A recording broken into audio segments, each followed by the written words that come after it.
আমরা husband wife, আমরা যা ইচ্ছে তা বলবো, তোর সমস্যা কোথায়? এই ফকিনীর বাচ্চা, তোর কতবার সাহস তুই আমার ওয়াইফের গায়ে হাত তুলি কেন? এটা যদি তোর ওয়াইফ হয় তাহলে আমি কে? তুমি এখানে কি করতো সঞ্জুমান?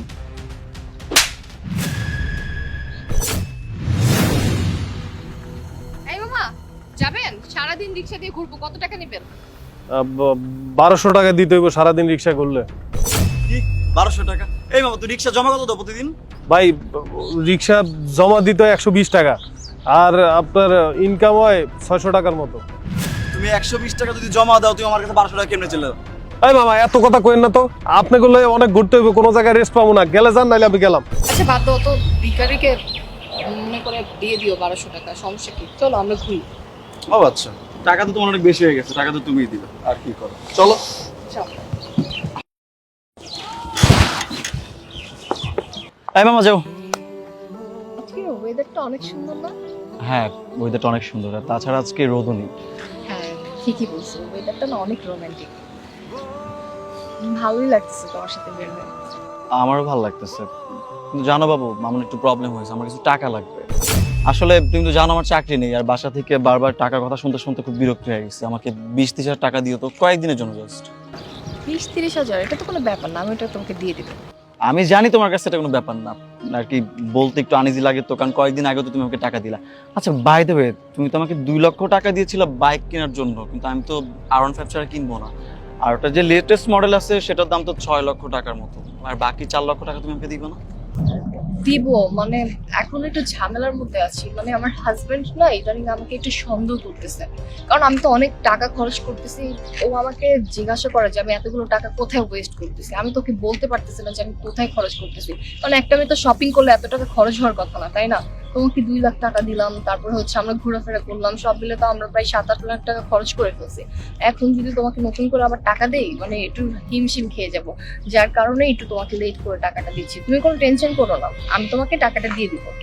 আচ্ছা ঠিক আছে, সেটার কথা হলে বাদই দিলাম, কিন্তু তুমি না বলছিলে যে আমার নামে একটা ফ্ল্যাট কিনে দিবা? ওই তোমার হাজবেন্ড যে ফ্ল্যাটটা কিনবে সেটা আমার নামে করে দিবা, তো ওটা তো কোনো খবরই না, অলরেডি 2-3 মাস তো চলে গেল। ফ্ল্যাট, হ্যাঁ ফ্ল্যাট তো কিনে দিবই। আমি আমার হাজবেন্ডকে বলছি যে আমার নতুন একটা ফ্ল্যাট লাগবে, ও আমাকে বলছে এটা কোনো ব্যাপার না, আমি তোমাকে ফ্ল্যাট কিনে দিব। ও বলছে যে নতুন জায়গায় একটা ফ্ল্যাট বুকিংও দিয়ে দিবে, ওই যে লেক সিটি আছে না, লেক সিটিতে। তুমি কোনো চিন্তা করো না, তোমার ফ্ল্যাট হয়ে যাবে।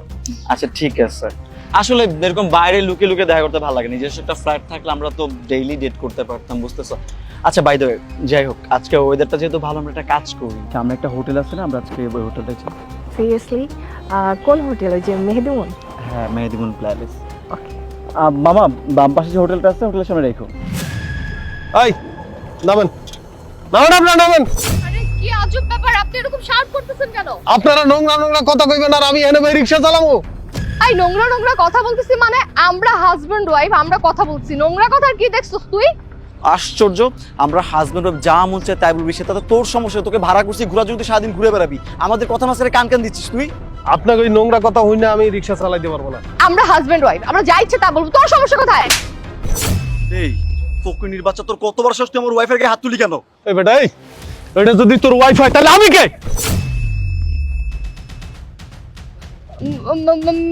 মেঘ, মেঘ তুমি এখানে রিকশা নিয়ে রিকশাওয়ালার বেশি কি করতেছো? এই চুপ! আর একটা কথা বলবি না। তুই কি মনে করছিস আমি বিদেশ থেকে কষ্ট করে পরিশ্রম করে টাকা পাঠাবো, আর সেই টাকা তুই খাবি আর আমার এই নিয়ে মজা নিবি, আর আমি এটা সহ্য করবো, তাই না?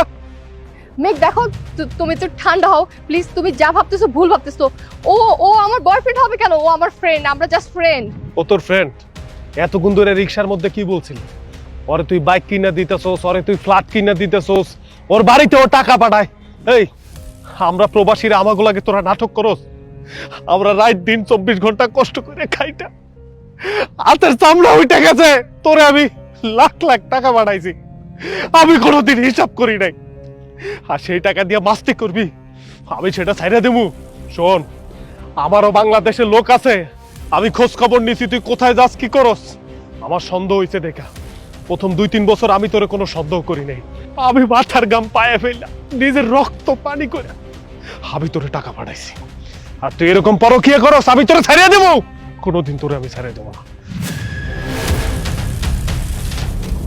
তুমি এখানে কি করতো সঞ্জুমান?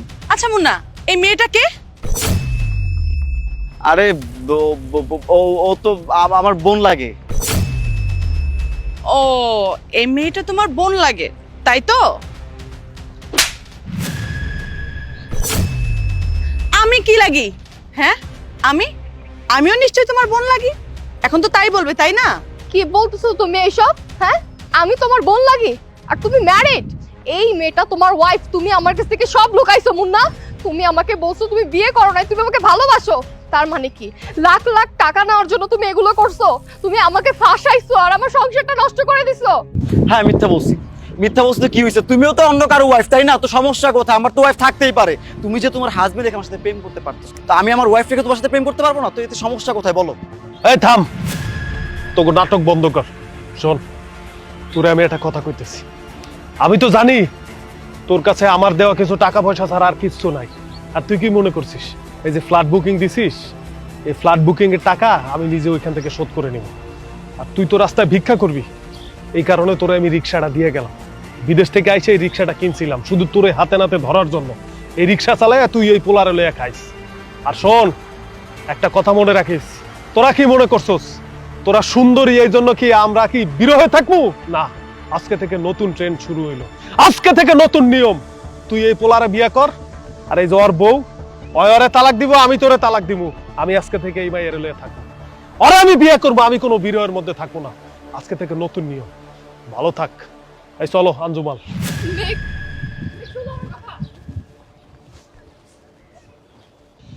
মুন্না, আমার তো সব শেষ হয়ে গেল। আমার তো সংসারটা ভেঙে গেল।